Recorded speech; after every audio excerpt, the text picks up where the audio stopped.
Are you ready for the best damn radio show on the planet? Man Hour Nation, rise up.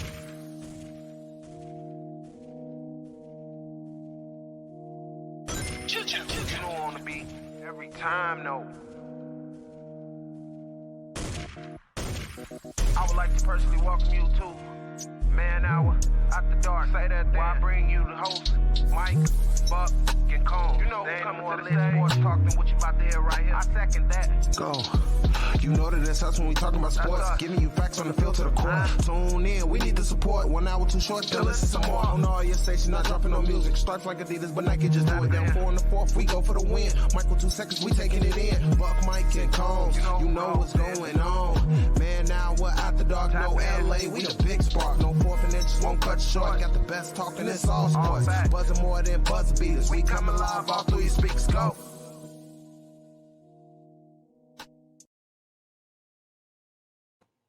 And what is going on, Man Hour Nation?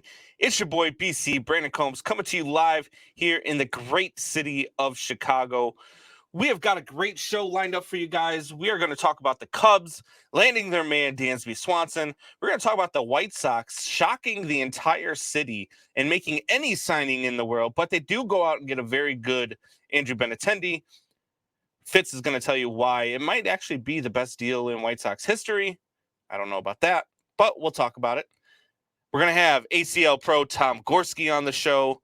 That's going to be a lot of fun. And then we'll wrap up talking about the Chicago Bears versus the Philadelphia Eagles. But before we move any further, I got to welcome the man, the myth, the legend, Ryan Fitzgibbons. What's going on, buddy? That's a little much. You're setting expectations way too high. Yeah, the Sox actually spent some money. I'm still not taking back what I said about Jerry Reinsdorf, but they did spend some money. So did the Cubs. The Cubs finally get a shortstop. I thought it wasn't going to happen, but yeah. Yeah, I didn't think it was going to happen either. For baseball nerds. Yeah, I mean, look, I've been geeking out all off season long about a lot of these moves. We were talking right before the show came on how crazy it was that the Giants were about to sign Aaron Judge, and their World Series rights went from 40-1 to 20-1, and then they go ahead and get Carlos Correa, and they go from 40-1 to 40-1. we're like, how does that work for a guy like Carlos Correa? But the Cubs and White Sox made some moves. Yeah. And it's one of those things. But before we get into those moves, man, you upped the swag a little bit this week. I did. You did. I did. Yeah, I mean, now you have 2 photos behind you. Got the Bulls, who lost by over 20 points to the Knicks on Friday. I got a little bit on that too, and then we got my White Sox from the year the 6 championships for the Bulls, and then the 1 for the White Sox that nobody remembers. Yeah, you went from having 1 photo behind you, now you got 2, so you're getting there. Yes. I mean, it's not. I mean, every week. What we're gonna do is you're gonna figure out a design. I'm gonna come up there and I'm gonna help you build it all. We're gonna build you a little studio, and then when I buy my house, I'm gonna build myself a little studio. I mean, I got a little bit more swag than you do, but still, a little bit. It's still not as much. You should see all the stuff that I've got hanging around here that I could put in the background. It's ridiculous, but no, we're gonna definitely get that going for you. But let's get into it, man. So the Chicago Cubs, it's fresh. They go out and they get Dansby Swanson. 7 years, $177 million. Boils down to a little bit about $25.5 million per year. And before this offseason started, I was not out of all the shortstops, I didn't think that Dansby Swanson was the guy that I was going to want to see at shortstop for the Chicago Cubs. Now, I did say that Swanson up the middle with Nico Horner would be a lot of fun to watch defensively. Like I think that makes for, but both of them. We're looking at a guy who hits about 265 on average with about 17 to 25 home runs, somewhere in that area. And so when all the other guys were signing at 11 years, 300 million, 13 years, 350 million, I was like, you know what? For that amount of money, I'm okay with the Cubs not landing them. And now you get Dansby Swanson for 7 years. And I said a couple weeks ago, I said I wanted one of these guys at 5 to 7 years. I don't want him at 11. 7 years, Or 177, a higher AAV, shorter deal. Like, I actually thought that this was a great get for the Chicago Cubs. And then you start taking into account that you're going to get Dansby Swanson on a year where the shift is gone. All infielders have to have 2 feet on the dirt. I think averages are going to spike a little bit. So maybe we do get 285 out of Dansby Swanson. And not to mention, he is one of those guys that last year, the last 2 years in Atlanta, which is a ballpark that plays really big, he's hit 27 and 25 home runs respectively. So coming into Wrigley Field, I wouldn't be surprised to get 285 and 30 out of him and have him hitting at a better percentage higher in the lineup. Maybe have him leading off, or maybe have him batting second behind Nico Horner. I really think that they could set this up, but they can't be done yet in the offseason, if you ask me. Well, they could be. My only take on it is I don't think they're ready to compete yet. You might be dreaming, but I don't know if they're ready to compete yet. Maybe that's next year, but this is definitely a great pickup. This is the best pickup at shortstop for the years and the price. He was a higher WAR player than Carlos Correa last year, and got a lot less years on a contract, same age. I think they're the same age, maybe a year apart. I think they're tracking Dansby as a better shortstop defensively. So yeah. And I like Dansby Swanson. I really do. I liked him in Atlanta. I thought he was a good player. I thought he was a really good compliment to Ronald Acuna Jr. And I feel like this is a guy for over the next 7 years. If you build around him, if he is the centerpiece, you could be okay, right? Like, and when I say not done in the offseason, I don't mean going out and getting an ace or going out and getting, a catcher of the future, right? I'm talking about maybe going out and getting a Gary Sanchez for 2 or 3 seasons. Maybe going out and getting even a guy over the third baseman from the Dodgers there with the redhead. What was his name? Justin Turner. Justin Turner. Maybe you can go get Justin Turner on a 1 or 2 year deal to play third base. You can move Patrick Wisdom over to DH. I'd be fine with Patrick Wisdom as a DH. I just don't want to see him as my everyday third baseman. I don't think he's to me, he's a liability defensively. Mm-hmm. And I don't think he can stay healthy if he's your everyday third baseman.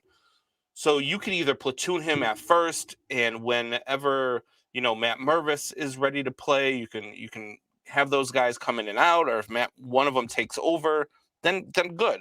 You know what I mean? But I still think that they need a couple of little pieces here and there over the offseason. You can't be done and compete in this division, not with what the Cardinals are doing. And that's just beat the fucking Cardinals, man.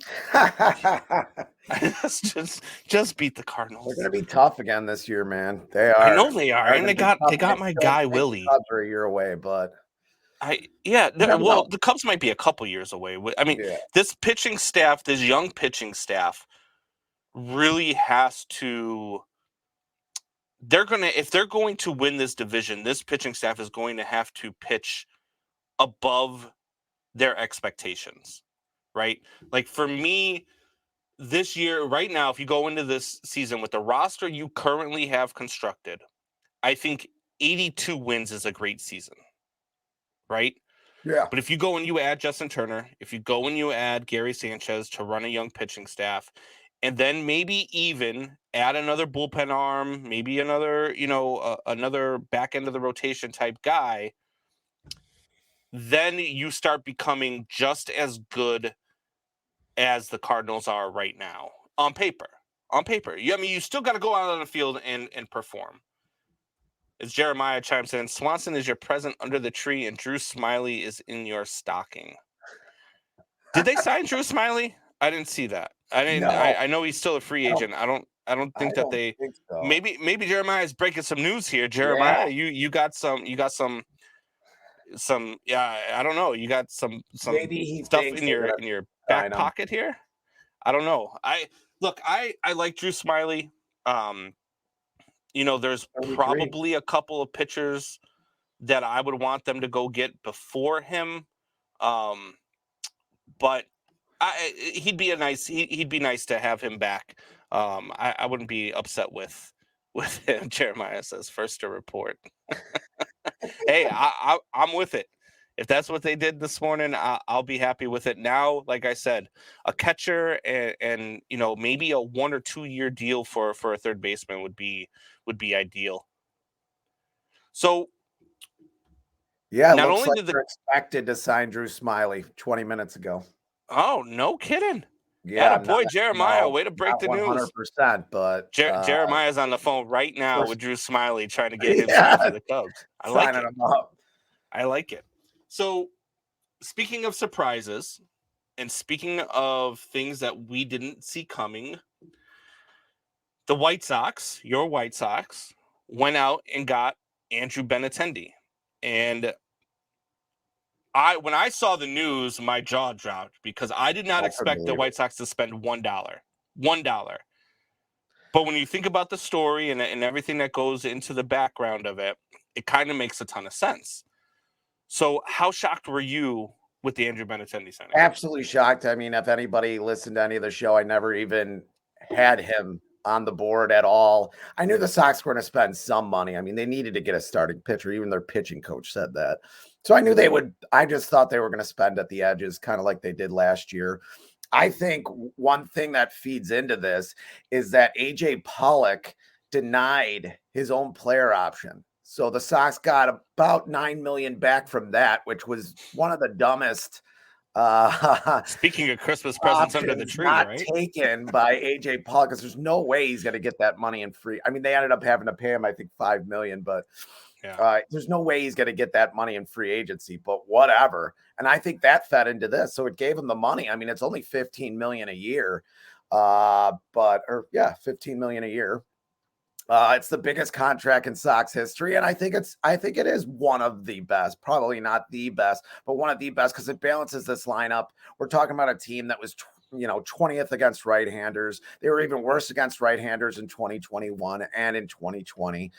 I mean, they hit the crap out of left-handers, but you got to hit, 90% of the league pitches right-handed, 90% of the population is right-handed, but yeah, I mean, I just think this is key. They needed that left-handed bat. I think that's even more key. He did win a Gold Glove, but this is not a Gold Glove outfielder.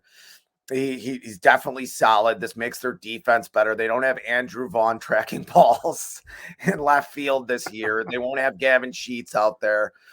I think this complements Oscar Colas. I think that means that Oscar Colas is starting game one. 24 years old, had a great year in AA and AAA. Just great numbers all the way through, over 900 OPS. I think this gives him leeway to bat him ninth for part of the season, see if he can come along through the season. I think it's a great pick, and I really think it balances this lineup. If you get, I was calling him the poor man's Bryce Harper. If you have him and he's about 70%, 80% Bryce Harper, and then I know he's not going to have the power, but he'll have some power in this ballpark. Same way as Dansby Swanson will probably hit more home runs for the Cubs, but I think it'll be a lot more for Benintendi. I think he's a 15 to 20 home run guy, maybe a little less, depending. But you could argue with me on that. But and then you have Andrew Vaughn. If he's 90% Jose Abreu, your team really did improve this offseason a lot. Yeah, and I've watched Andrew Benintendi since he's come up in the Red Sox organization. When he came up, I was actually living out on the East Coast. The Red Sox were the home team, so I was watching a lot of Red Sox games. And this kid is a doubles machine. Now, his production last year was a little bit different. I think he had a down year. I don't think he was happy with where he was at in Kansas City and then being with the Yankees. I just don't think he was happy with his role with the Yankees being a platoon guy. I think for the White Sox, this is an amazing deal. And as Jeremiah says, the funny part is it's a value buy for most other organizations, but it's the richest deal in Sox history. Yeah. And I think that you're going to get a guy who is a doubles machine. I mean, this guy just hits gaps. And not only that, but like we said with Dansby Swanson, you're getting a guy in a year where they are banning the shift. He's a left-handed bat. You're banning the shift. You're making all infielders have 2 feet on the dirt. It's going to open up even more for this kid. So I think you can expect about a 310 to 315 season with about 20 home runs and probably back to his normal 40 to 50 doubles. And if you get that type of production out of Andrew Benintendi, I think that makes the White Sox the best team in the AL Central. And I think that makes them a top 3 team in the American League, period. Wow, big words. I like this White Sox team. I've liked this White Sox team for years. Like I really thought that TLR coming on really set this team back about 4 years. But this roster, this group of guys that they have, this team should be winning. Now, granted, you have about, out of the 9 guys starting, you have about 6 of them are first baseman / DHs that are trying to play the outfield. But this team, production-wise and what they have and how they can hit, and if they produce to their potential and they don't have TLR sitting on the bench anymore, they got a guy that they believe in sitting on the bench.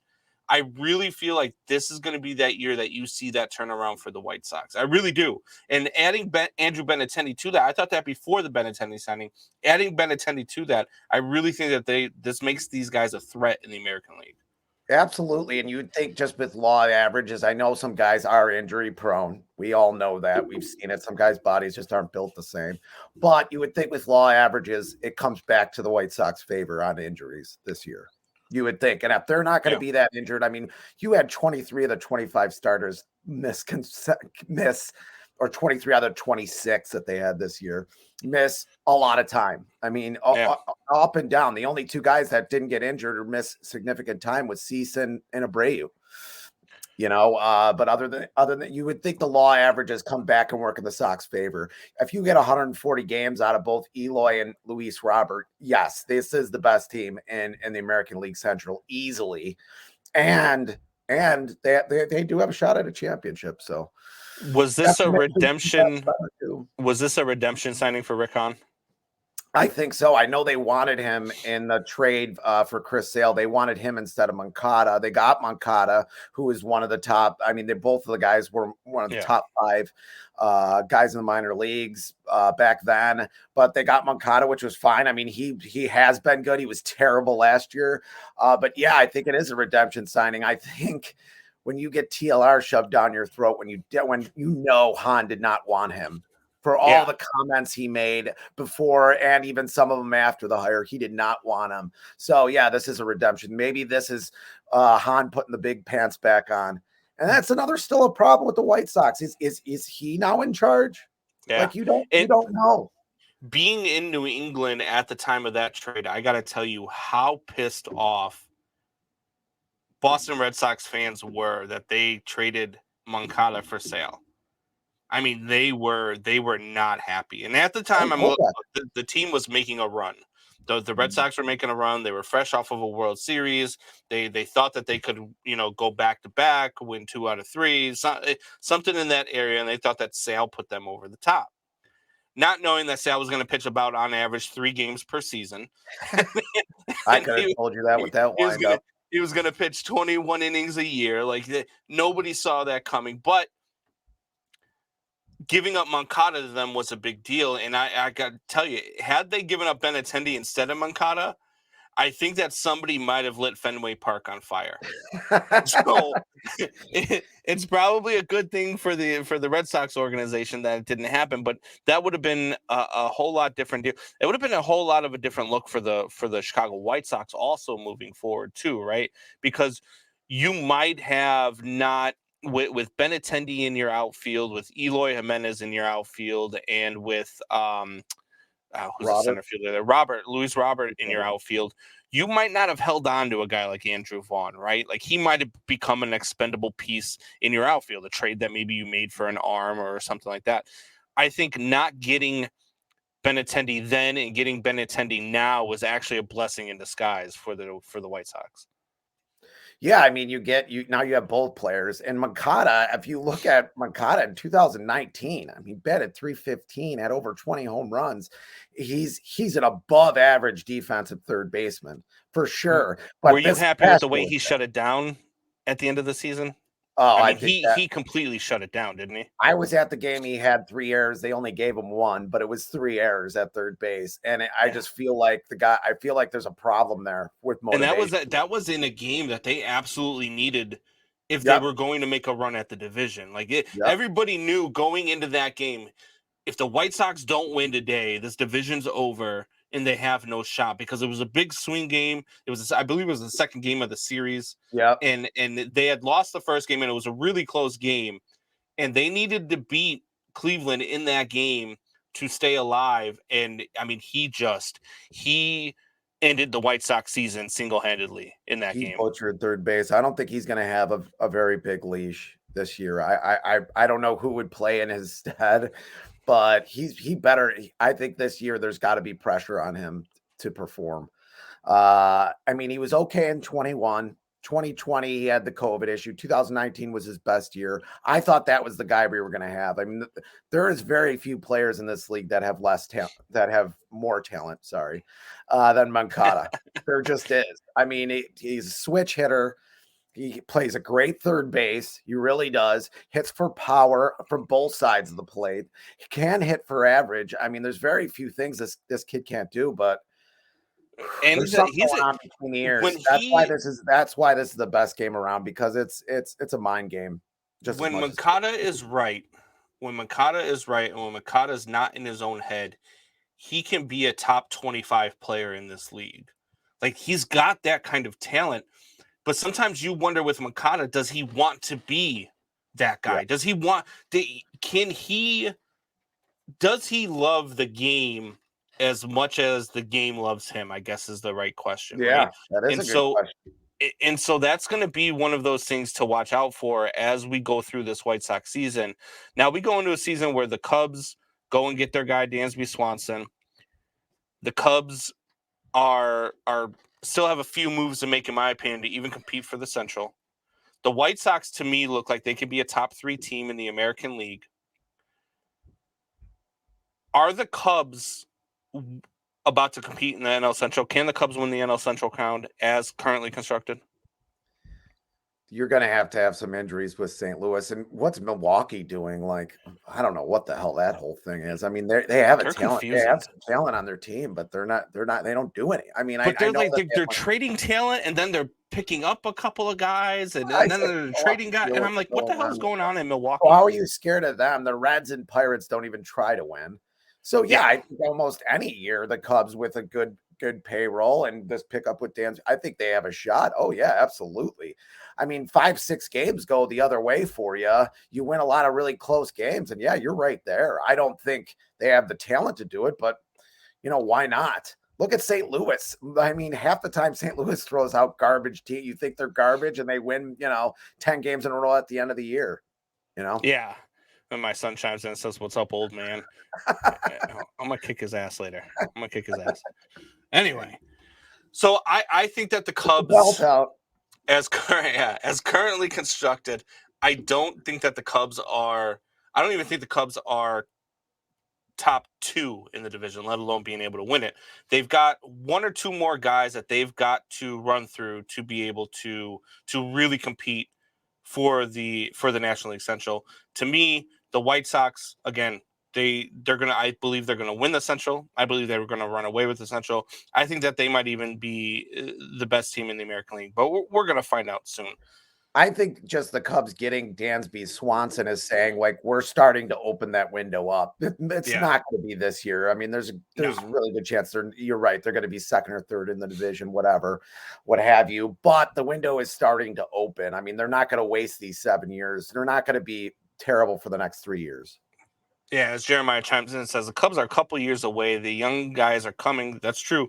You do got a lot of Matt Mervis and Brennan Davis and a couple others that are coming up through that Cubs organization. They are going to be good in a couple of years. But investing now in the future is what the Cubs have decided to do, and I like it.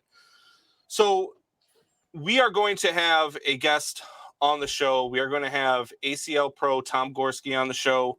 We're going to have a conversation with him. But before we get to Tom, I got to bring on my guy who, I got to have an omission here because in the feed, I put his name as Johnny Flores.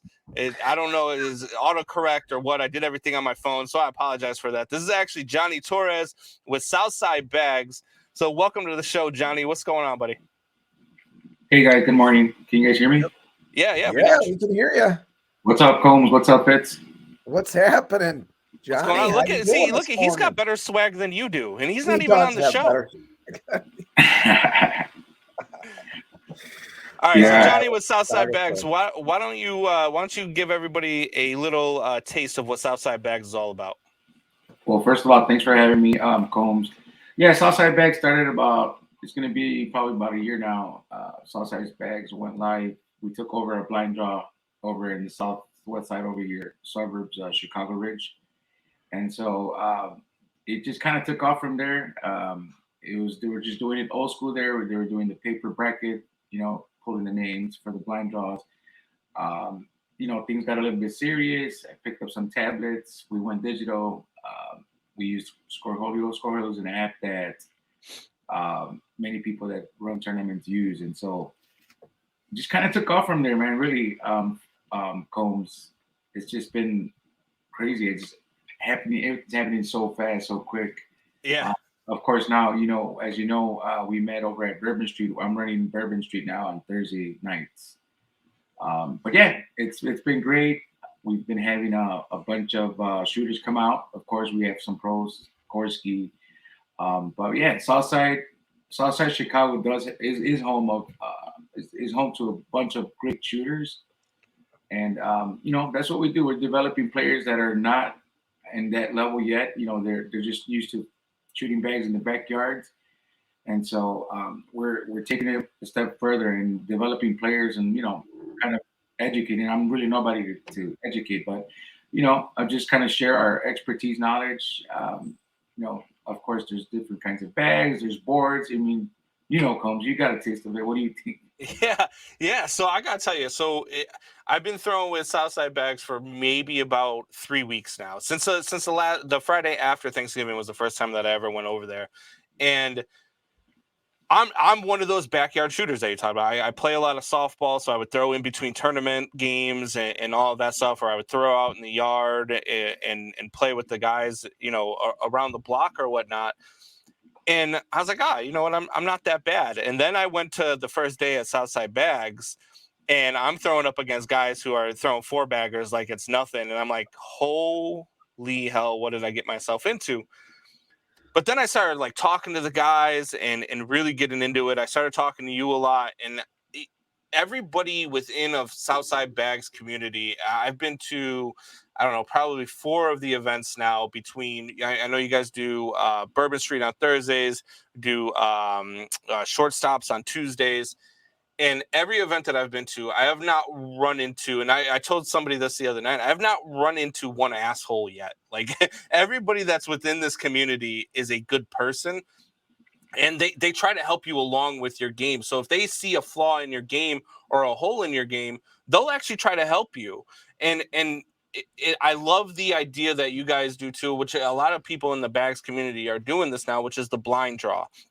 So I could go in, throw in my $20, and my partner could end up being a pro, could end up being a guy who is on my level, or could end up being a guy who's halfway in between. But we all have fun. Nobody's mad. I've had a couple guys on my team that are real shooters, and I feel bad because I'm like, man, I'm really holding this guy down from winning some money tonight. But they don't care. They're like, hey man, don't worry about it. Hey, why don't you try this, or why don't you try that? And so I really like the what you've got going on with Southside Bags, which is why we've kind of linked up here. We are actually going to be doing a show here in a couple of weeks from Bourbon Street. We were going to go this week, but then they decided that they couldn't go this week because they've got some Christmas parties and stuff. But we've got a really tight group there, and I really like what you're doing over at Southside Bags. As Eric Duchesne chimes up in the comments as well. And he says Johnny's a great dude and has grown the bags community on the South Side. Hey, what's up, Eric? Yeah, absolutely. Absolutely. That's the whole intention here, is to grow the bags community. And like I said, we're not anyone really. We're not. I'm not a pro, so I'm not really, one to pretty much give I was advice. going to ask that. No. How's your No back offense. game, Johnny? I'm okay. I'm shooting like I don't know, Eric. What do you think? No, I'm pretty decent, I think. But yeah, overall, the whole intention of this is to develop just the back community, like you mentioned. The back community is really strong. I got into it a couple of years ago. I went to my first blind draw, got paired up with a pro, Steve Bernasek. And so I was like, okay, I show up and he's like, what do you throw? I'm like, bags. He's like, yeah, what kind of bags? I'm like, I don't know, corn bags.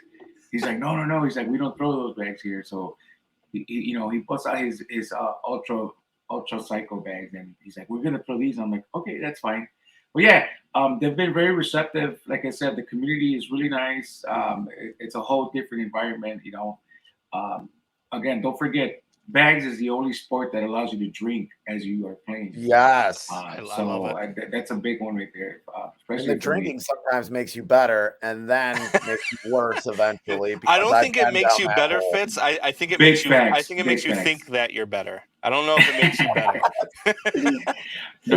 I'm ego for sure. I'm with Fitz on that one. Drinking beer does make you, at least in my situation, it does. It makes me loosen up. I guess I don't know. All right, so we're gonna bring Tom Gorski on the show here in just a minute. So Johnny, why don't you intro Tom and let us know what he's all about before we bring him on? Absolutely. So Tom Gorski is a second year ACL Pro. He was a 1 year ACO Pro, which is another organization. But anyway, Gorski is one of my only sponsored ACL player right now. SOUthside Bags is sponsoring his pro career. But yeah, he's coming to us from Lombard, Illinois. Actually, that's his hometown, but he actually is staying in Villa Park. But without further ado, Tom Gorski, everyone. Tom, what's going on, buddy? Hey, thanks for having me on, Brandon. Thanks, Johnny. Hey, no problem. So Tom, we've got some questions lined up for you, but before we get into some of the other questions, why don't you tell the people that are listening, the people that are here, about how you got into becoming a pro? I've been playing competitive cornhole or bags for 9 years now. Always played in the backyards like everybody else, and my wife's cousin decided to run like a family tournament, and I won that. And said, "This is kind of fun, and playing in tournaments." And went on Facebook, found a group called Midwest Baggers, which is run by Rudy, and found the blind draw, and then been playing ever since. And it was like a few years ago. Me and Gary Stelter played a lot. We decided to jump over to the ACO. We made it as ACL Pro that year.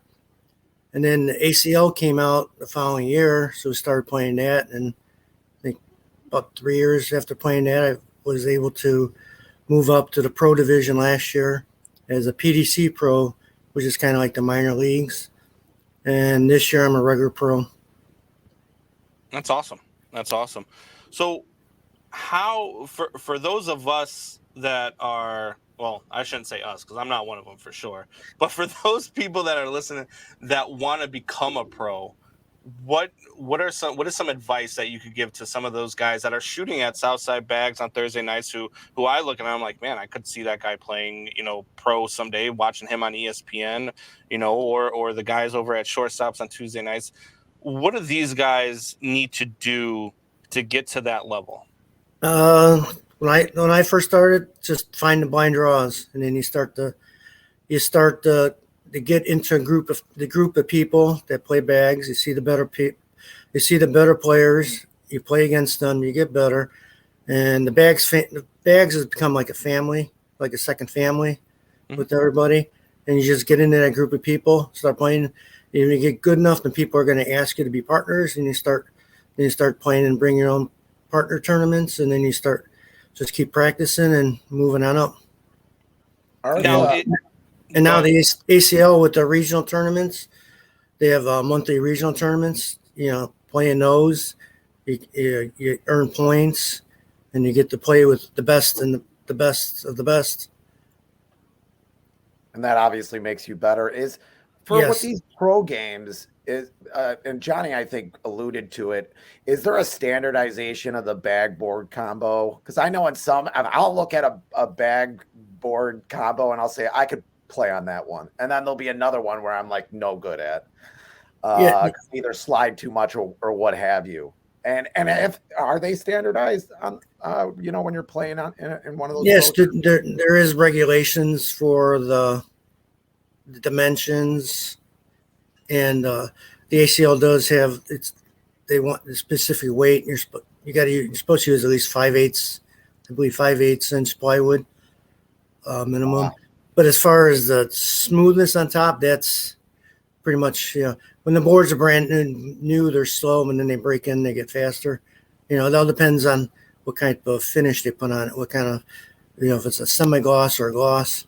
Yeah, I would think it'd be hard to standardize that part of it. Do you have a preference? Slippery or in the beginning when they're not as slippery? What do you have a preference, or does it not matter? I'm not a big fan of real fast boards.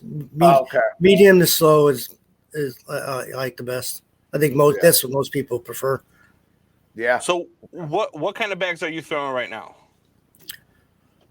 I usually throw them on medium speed. I just got sponsored by Dragon Bags, so probably be throwing their igniters, which is, if you guys are familiar with bags, those like similar to Surefire, or So I like a medium bag, like five speed out of its 10 scale, 5 or 6. Okay. Now what when you're talking about speeds? Now I just got into this, right? Like I just picked up.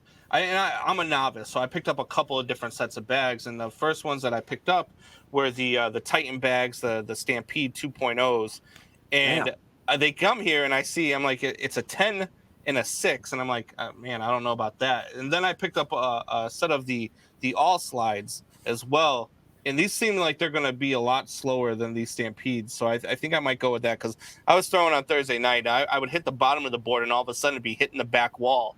So what are you looking for in a speed? Does it determine like if you're a height thrower, or if you're if you try to throw it low? Like what determines what speed you're looking for? Well, definitely if you're throwing low, you need a slower bag. If you throw high, you can go with a faster bag. Okay. And those Stampedes with 10, that's about as fast as you're going to get, because most of them go on a scale of 10. All right. So basically what you're saying is I wasted my money. No.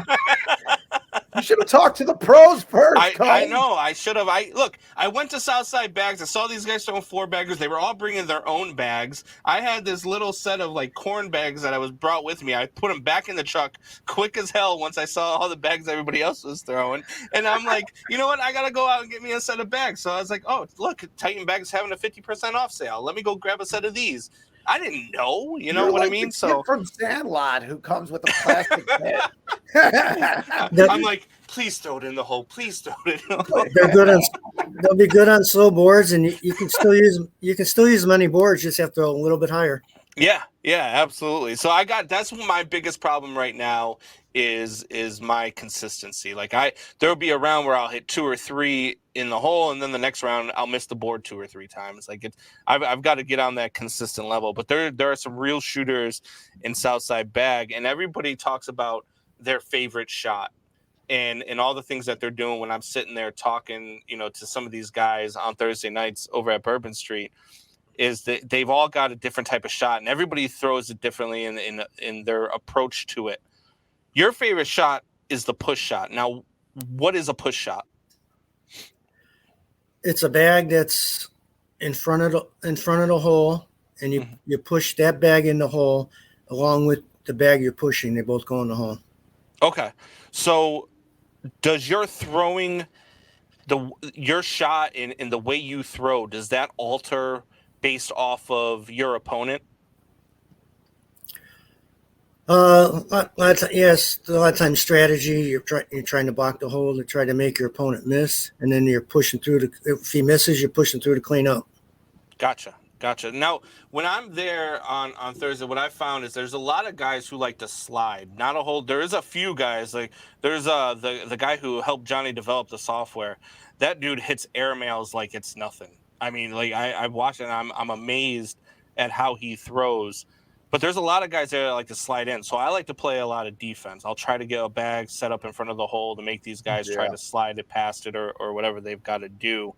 Is there a lot of that in the ACL? Do you see a lot of guys trying to play a more defensive strategy versus offensive, or is it you guys are just at that level where, look, I'm just trying to put 4 bags in the hole. I don't, I'm not trying to play, defense versus anybody. It's split. There's a lot of people that just go hole for hole, and there's a big bunch of people that like to first bag block, and there's people that actually,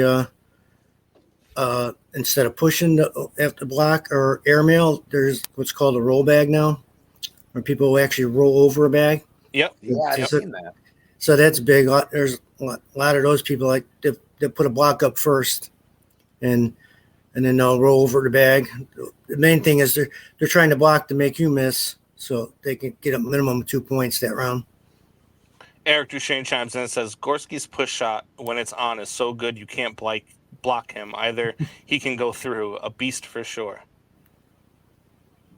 So, Tom, if you could face one guy, we like to have a lot of fun on this show, as you can tell. We'll banter back and forth. We'll talk shit to one another. I'm a Cubs fan. Fitz is a Sox fan. Even though neither one of us really dislikes the other side as much as most Cubs and Sox fans do when you're in your teens or whatever the case is.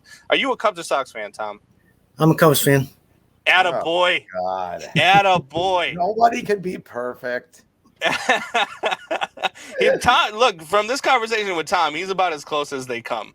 So Tom, this is what I'm going to pull out of you, and I'm going to pull this out of every guy that we talk to moving forward with the ACL Pro. And I did this a couple times. We've had a couple UFC fighters on the national show, and I've done this with them, and it's actually made for some good content at the end of it. I want to know if you could face one guy in the ACL this afternoon. You're going to call him out. You're going to take him on the boards. You and him are going to go at it one-on-one. Who are you challenging and why? Probably Jay Rubin. We started pretty much around the same time. Yeah.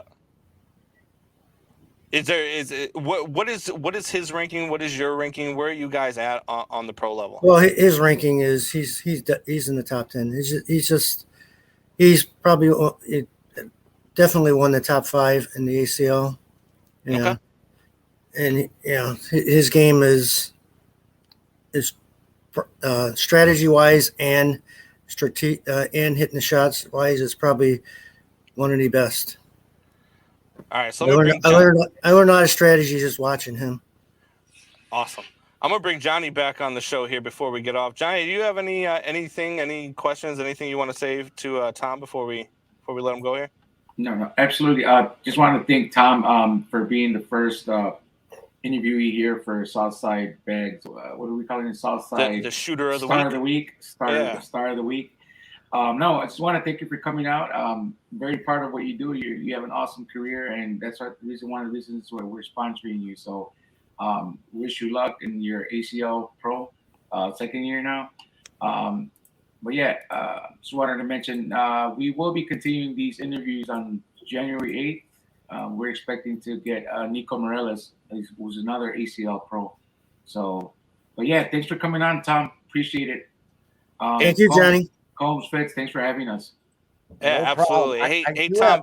Before we go, I know Fitz got another question for you. I want to know we're gonna have Johnny Flores, or we're gonna have Nico Morales on here in a couple of weeks. Who would win, you or Nico? Me and Nico always have good games. He usually comes. The last few times we played, he's come out on top. But we always have. Today, though, who would win today, Tom? Don't be afraid, Tom. Well, today, Himself. right now, probably Nico. Nico's been on fire. Oh man. Oh, yeah. At least you're honest. Yeah, at least Nico, you're honest. Nothing you can do with that. Go ahead. Nico Morales has been on fire, definitely. Yep. He's right about that. My question was, when we talk about PEDs, performance enhancing drugs, do you think that drinking does make your game better, or do you not drink at all? I mean, that's fine too.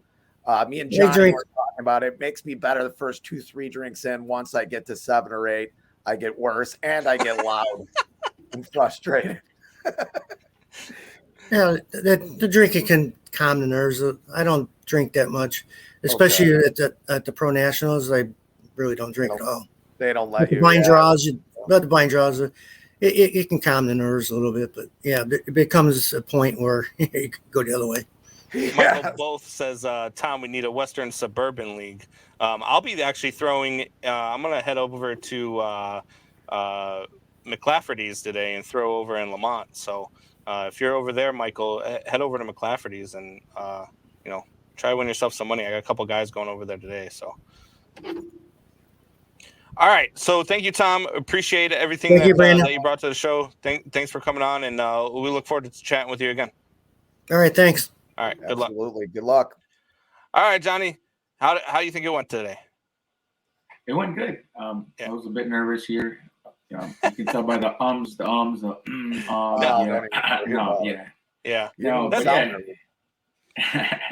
No, I just want to go ahead and thank you, Combs, for having us. I'm looking forward to what we're going to accomplish in this next year.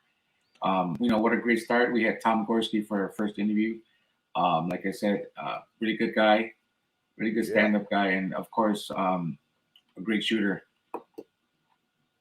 Yeah, absolutely. It was a great conversation with Tom. It was great having you on. I look forward to everything we're about to accomplish. We were just talking the other night. I'm looking forward to doing some of our live shows. We're going to be streaming some of the matches. We're gonna do something really good with Southside Bags, and we've got a lot moving forward. We are excited for what we're about to do. I know my guy Buck from the national show, he's excited for what we're about to do. So we just gotta get Fitz to come down so we can destroy him. I'll come down. You can watch the terrible, the yelling and the sweating. well, we gotta get you rooting for the right baseball team first, Fitz. Oh, come on. Attaboy. As you know, I am a diehard Cub fan. Yes, you're sorry to hear that. I get it. Sox are in the playoffs this year. Johnny, we'll get the name right on the feed next time. My apologies for that, but sometimes autocorrect gets the best of me. I don't know. I drank a lot last night too, Johnny. So you got to forgive me. There you go. Oh, don't tell me about that. I went out to a blind draw last night. I got home at about 4 this morning. So. Oh man, is that the one you were trying to get me to go to? Yeah, over. Oh, see, we would have never. I wouldn't even be sitting here right now. I would have missed the interview. I'm too old to go out till 4 o'clock in the morning, man.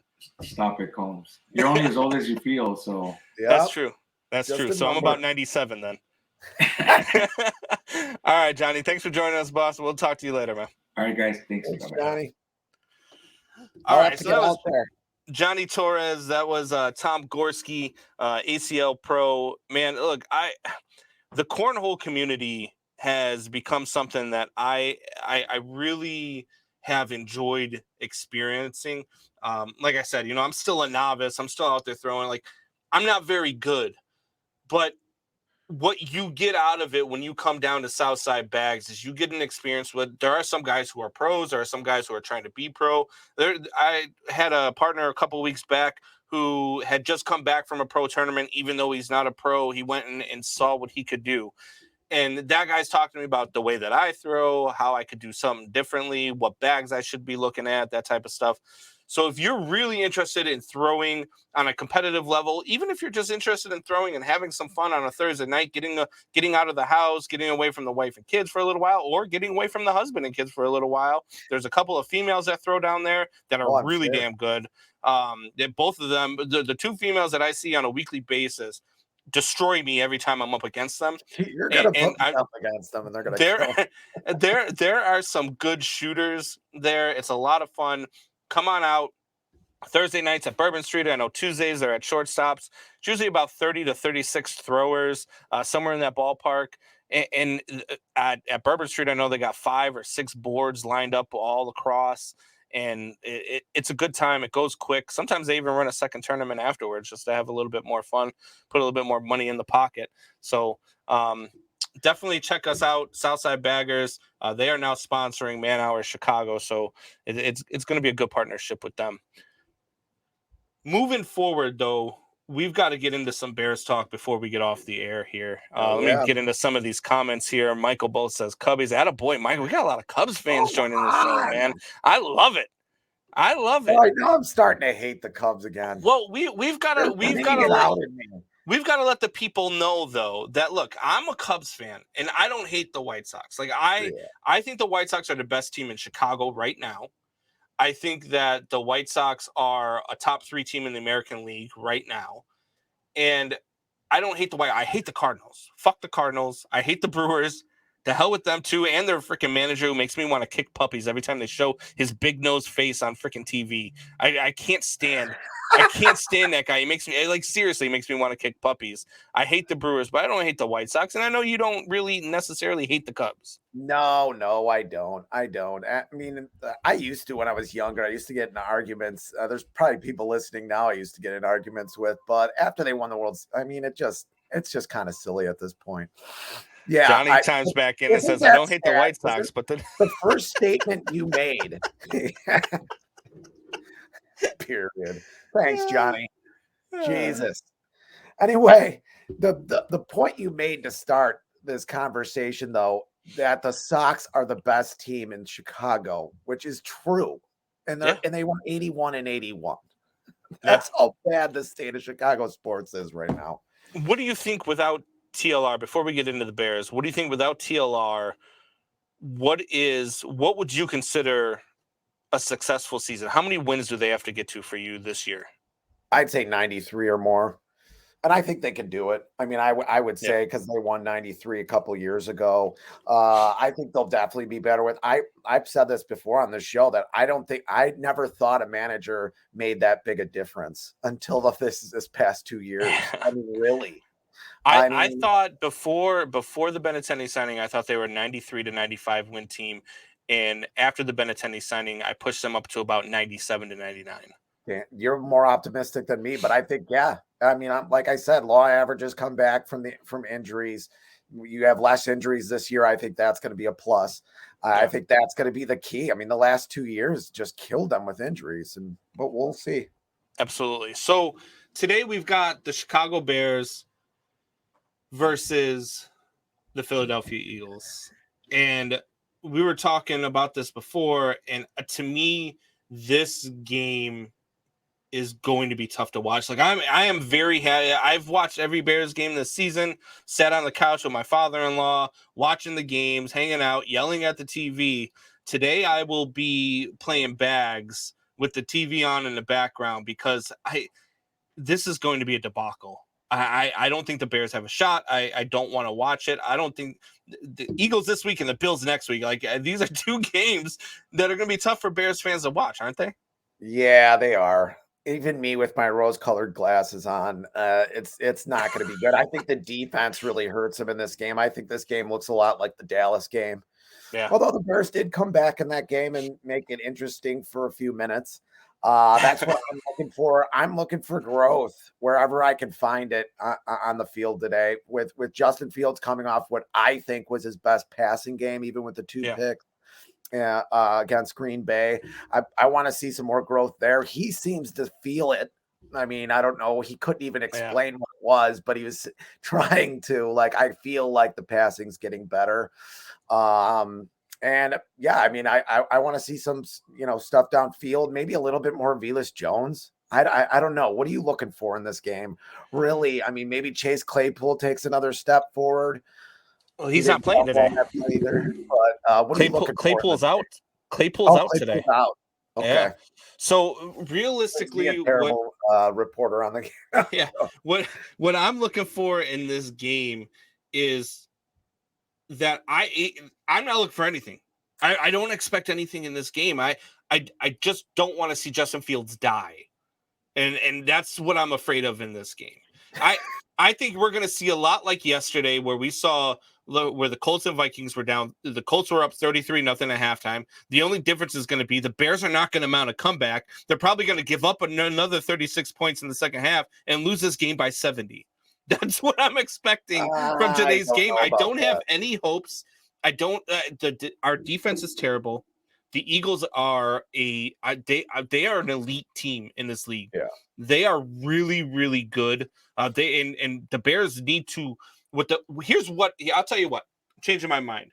Here's what I want to see out of this game. I want the Bears to look at the Philadelphia Eagles and say, that's what we need to do. Mm-hmm. We need to look at our quarterback the way that they looked at theirs, and we need to build around him the way that they built around him, and we need to be them in the next 2 to 3 seasons. That's what I want. That's the outcome I want from today's game. Absolutely. I mean, then I do want to see a little bit of growth from the quarterback position. Maybe your guy. Yeah, I mean, and like I said, I'd like to see more from Velus Jones. This is a lost year for him, and we're not even going to see anything from him next year. Then is that 3rd round pick your first offensive player in the draft? Is just going to be a nothing. I mean, he did return some kicks and did okay a couple of weeks ago, but I like to see that. But I agree. I mean, you have to build your team around a quarterback. No quarterback's perfect. Yeah. I mean, Tampa Bay had to build a team around Tom Brady. Look at Aaron Rodgers. He doesn't really have a lot around him. Look at how he's playing. I mean, I think something else is going on there. I think he's getting old.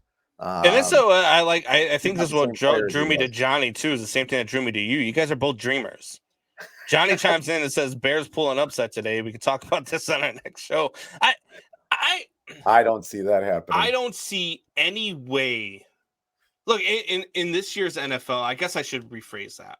In this year's NFL, anything's been possible. And I've seen some teams beat some other teams. And I'm like, wow, how the hell did that happen? I don't think the Bears are that. I just can't see this defense stopping that offense. I can't. I could see maybe our offense keeping up with their offense. Mm-hmm. Maybe we can go toe-to-toe and get into a shootout with them, and maybe something crazy happens at the end. I don't think that this game's even close. I really don't. I wish it wasn't going to be a close game because I'd be more interested in that. I don't know, man. This is probably the least interested I've been. This is the least interested I've been in a Bears game all season long, because I just don't want to watch how bad this one's going to be. Yeah, I mean, I have to agree with you. I mean, I just think this is a really bad matchup for them. Need to stretch the field early and often, have to take more deep shots. I mean, they do take a lot of deep shots. I mean, I'd like to see them take more, though. I get what he's saying. If he's only taken 3 or 4 deep shots. Now, again, we talked about it last week, Jeremiah. The Bears do have the most big plays in the NFL this season. Yeah. They've got the most big plays in the NFL. But I would like to see more than 2 or 3 shots downfield, especially with Justin Fields. Let's just go out there guns blazing. Let's go out there and not have any handcuffs on anything. Let's let him play his game. Maybe even let him call the game. And I'll take that point even further. I mean, I think it's important to see what Flosses can do with after a bye week. I mean, I think that's important in grading your coaching staff. I mean, Nagy was terrible after the bye. Terrible. After the bye. Nagy was terrible, period. Good. Yeah. Nagy was bad. But I want to see. I mean, that's what this coaching staff is trying to make a name for, is preparing their team. Less penalties, more discipline. I mean, this was not a disciplined team the last couple of years. Not out of a bye, you should see that discipline. You should see that effort. That's what I want to see more than anything probably this week. Off a bye week, that's how football is. You get more time. They had that week and a half before the Patriots game, and they looked really good against the Patriots. Maybe they can do the same thing here and at least keep it competitive for a couple of quarters. So before we get out of here, barring a Bears miracle, let's just go out on a limb and say the Bears lose here today. Okay, I know it's a big limb, but are we rooting for the Denver Broncos today to get back into that number 2 seed? Absolutely. Yes. I wanted the Colts to actually win yesterday as well, even though they're 4-8-2 now. You would think that Is Matt Ryan the worst quarterback ever with a lead of more than 25 points? Unbelievable. 33-point lead into the third quarter, too. Yeah. 3-4 minutes into the third quarter, it's still up 33-0. It was That's ugly. just a debacle. I almost at halftime. Really I saw them up 33-0 at halftime. I wasn't even watching the game. They got up, I think it was 17-0. I turned on Fortnite and started playing Fortnite with my kids.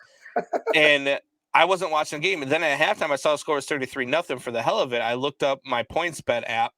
And if I would have made $100 bets for the Vikings to come back and win, it would have paid out over $11,000. Damn. And I didn't do it. I was like, they're down by 33. I'm not going to waste $100. You know what I mean? And then when they came back and they won it, I was like, oh my God. Like, could you imagine had you just placed that one damn bet? If the Bears blow a 33-point lead, which they're probably never going to get there, does that kill Virginia McCaskey? I hope so. If so, if that's the case, I want them to have a 30-point lead today. I want them to have a 30-point lead today and lose 40-30. If that's what it takes to get Virginia McCaskey out of here, that's what I need. And when that finally happens, when Virginia McCaskey is finally gone and this team is finally ridden of her influence and the way that she leads this organization, we are going to have a celebration of death here. I mean, life. We're going to have a celebration here on the show. That's what's going to happen. All right. So before we go, what's your pick for today? What's your score?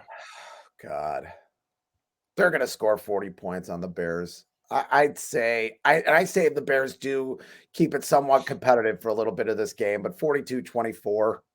Just picking numbers out of the air, something like that. Justin Fields will rush for 70 or 80 yards, even against this defense. So I'm a little bit more optimistic than you with the Bears offense. I'm a little less optimistic than you with the Bears defense. I've got the final of this one being Philly 53, Bears 30. We'll see. Mark it down. Mark it down. All right, guys. It was a great show today. We had Tom Gorski, the ACL Pro on. We had our guy Johnny Torres on. We talked about the Cubs getting Dansby Swanson, the White Sox getting Andrew Benintendi. We talked about the Bears debacle today. Hit us up in the chat. Check us out on Facebook. Check us out everywhere. Catch us live from Bourbon Street Thursday in January. Ryan, we'll talk about that here after the show. I know that was some news for you, but just came through yesterday. So great. And we're going to have a lot of good things coming. If you guys enjoyed the show, if there's stuff you didn't like about the show, let us know. We're all ears. We want to get better. We want to know what you guys want to talk about. Hit us up, chime us up in the chat. Check out every time we post, share. It helps us out tremendously. If you like it and share it to whatever feeds you want to share it to, your feed, a group feed, you want to get some influence on it. We love it all. Help us out. Thank you guys for joining today. Man Hour Nation, rise up. Are you ready for the best damn radio show on the planet? Man Hour Nation,